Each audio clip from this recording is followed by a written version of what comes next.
Bismillahirrahmanirrahim. Assalamualaikum warahmatullahi wabarakatuh. Bagaimana kabarnya hari ini anak-anak? Semoga hari ini kita selalu ada dalam keadaan sehat walafiat dan selalu ada dalam lindungan Allah Subhanahu wa taala. Amin amin amin ya rabbal alamin. Baiklah anak-anak, untuk kesempatan kali ini Ibu akan menjelaskan tentang momen gaya atau yang dalam bahasa fisika kita mengenalnya dengan torsi atau torka. Sebelum kita membahas apa itu yang dimaksud dengan momen gaya atau torsi, Ibu akan mengulas kembali materi yang sudah kalian pahami di kelas 10. Jadi di kelas 10 kita sudah memahami materi tentang gerak. Jadi ada besaran-besaran pada gerak, khususnya di sini pada gerak lurus atau translasi. Kita mengenal yang pertama misalnya ada yang disebut dengan posisi atau perpindahan. Yang kedua ada mengenal kecepatan. Yang ketiga kalian mengenal ada yang namanya percepatan.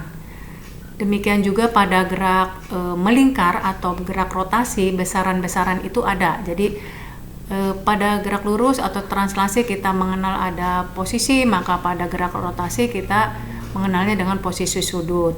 Pada gerak translasi kita mengenal ada kecepatan, maka pada gerak rotasi kita mengenalnya dengan kecepatan sudut. Lalu pada gerak translasi tadi kita mengenal ada percepatan, maka pada gerak rotasi kita mengenalnya dengan percepatan sudut. Demikian juga dengan pada gerak translasi kita mengenal ada gaya. Gaya atau simbolnya di sini F. Jadi kita sudah mengenal bahwa pada gerak translasi itu ada gaya, di mana gaya itu adalah besaran yang dapat menyebabkan benda itu bergerak, ya. Jadi besaran yang dapat menyebabkan benda itu bergerak. Maka pada gerak rotasi juga sama. Jadi ada besaran yang menyebabkan benda itu dapat berputar atau berotasi. Nah, besaran itulah yang dikenal dengan momen gaya atau torsi atau yang dikenal juga dengan torka, di mana simbolnya di sini adalah to. Contohnya misalnya di sini kita memberikan gaya terhadap sebuah benda yang mempunyai poros. Salah satu contohnya di sini kita misalnya membuka pintu. Misalnya kita membuka pintu dengan membentuk sudut seperti ini, kita memberikan gaya terhadap pegangan pintu membentuk sudut seperti ini. Lalu di sini ada jarak gaya dari poros pintu. Nah, di sini ada F, ada R, dan ada theta, besarnya sudut, ya.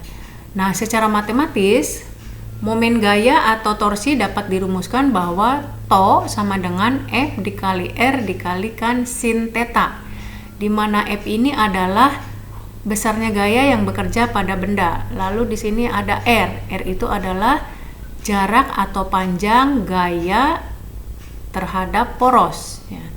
Dan theta di sini adalah besarnya sudut antara F dengan R. Jadi kalau membentuk sudut terhadap R, maka besarnya torsi bisa dirumuskan yaitu sebesar torsi sama dengan F dikali R dikali sin theta. Lalu bagaimana dengan satuannya? Nah, kita tahu bahwa satuan dari gaya adalah Newton dan satuan dari R adalah jarak. Jarak itu panjang, satuannya meter. Sehingga satuan dari torsi atau momen gaya yaitu Newton meter.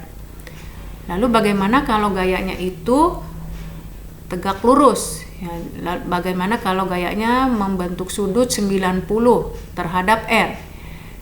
Jadi di sini sinnya 90. Jadi secara matematik dirumuskan besarnya torsi adalah F dikalikan R dikalikan sin 90, di mana sin 90 kita tahu bahwa besarnya nilai dari sin 90 adalah 1. Jadi torsinya adalah F dikalikan R dikalikan 1.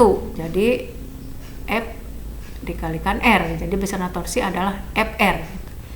Tuh, jika membentuk sudut 90 maka besarnya torsi adalah F dikalikan R. Nah, seperti juga pada gaya artinya gaya kan termasuk ke dalam besaran vektor, artinya memiliki nilai dan arah. Maka momen gaya atau torsi juga termasuk ke dalam besaran vektor, memiliki nilai dan arah. Nah, untuk menentukan arahnya, Kalau benda berputar atau berotasi kan itu hanya ada dua. Kalau tidak searah jarum jam, maka berlawanan arah jarum jam. Nah, untuk menentukan arahnya, kita menggunakan aturan putaran tangan kanan. Ya, jadi untuk arah torsi, kita menggunakan aturan putaran tangan kanan. Ini agar sesuai dengan konsep-konsep fisika yang lain, di mana ada aturan kaidah tangan kanan. Misalnya nanti di kelas 12, kita akan menentukan atau kita akan memahami ada hukum Oersted, ya, hukum Oersted. Jadi hukum Oersted untuk menentukan arahnya juga menggunakan aturan tangan kanan. Yang berikutnya juga nanti ada gaya Lorentz, ya. Arah dari gaya Lorentz juga bisa menggunakan aturan kaidah tangan kanan. Di sini juga sama, untuk menentukan torsi kita menggunakan aturan putaran tangan kanan atau aturan kaidah tangan kanan, artinya agar sesuai dengan konsep-konsep fisika yang lain. Jadi untuk menentukan arah torsi kita gunakan aturan putaran tangan kanan.